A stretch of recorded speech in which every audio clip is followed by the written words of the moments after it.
Is the real wealth killer. Everyone says groceries prices are wending up and up every year, but nobody is telling that it is called inflation. Let me explain you what the inflation in few seconds. Inflation means if there is a of groceries or something that you buy, and next year it rises about some percentage or something like that, it is called inflation. Let me explain you.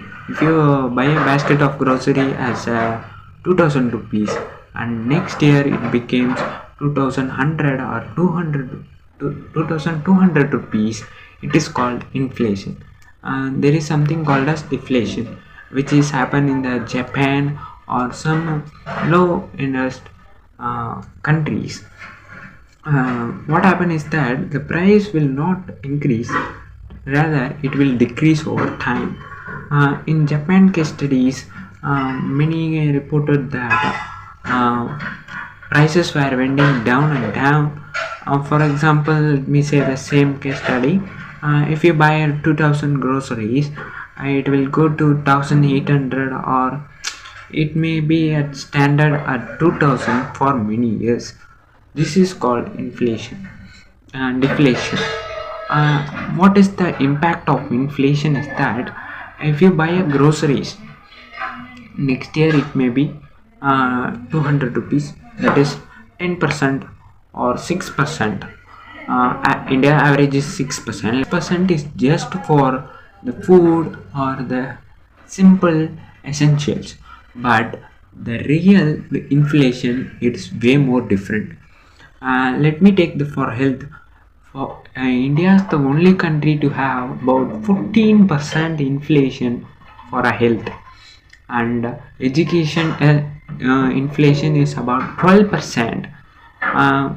Let me say you what you are doing wrong in that term.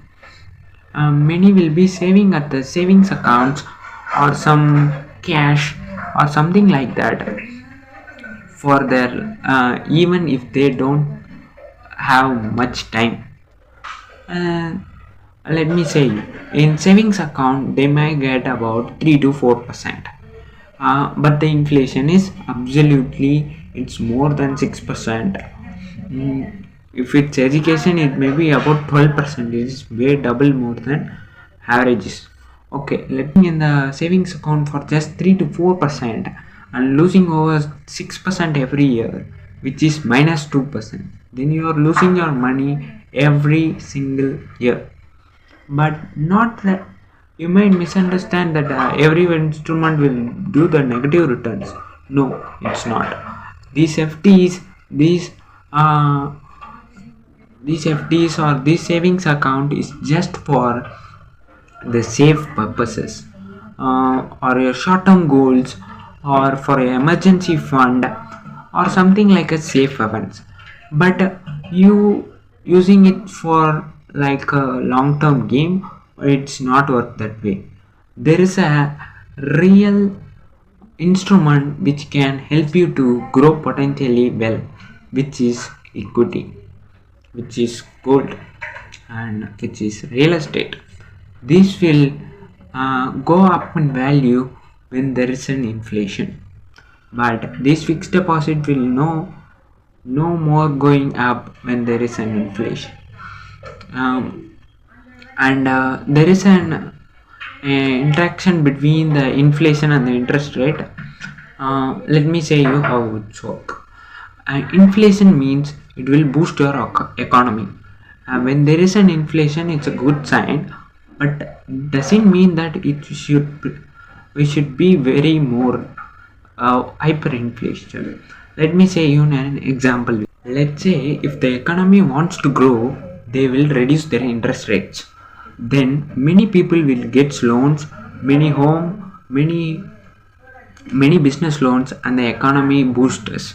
It's actually worked in the COVID situation where we recovered our economy by printing more money.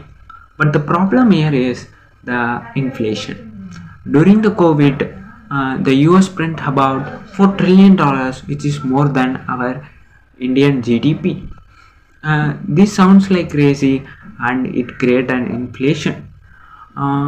This inflation created the price surge. This is why we should be savings in your stocks, which make about huge returns over US and the Indian markets. This is why big investors and big hedge funds are doing it in equity. Equity is the best reflection of when there is an inflation. And you might think that we should be printing more and more money so that the economy will boost. It will never works like that. Let me say an example of Zimbabwe. Zimbabwe is a country where the inflation was 200%, which means the country has printed money like very crazy. What they will do is that there is no actual value in that country. They don't have any revenue from their people as a taxes or something like that.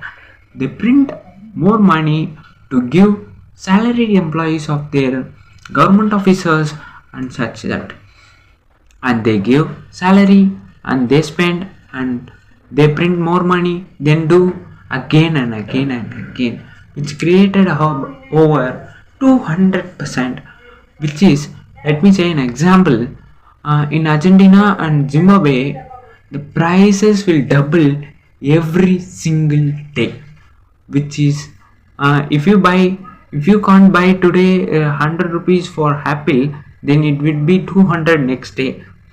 Then everyone will start buying as if there is a cash, because the cash has no value. The Zimbabwe teaches in a hard way. But you are in India and US, you are watching this, don't lose your money in savings account or something like that.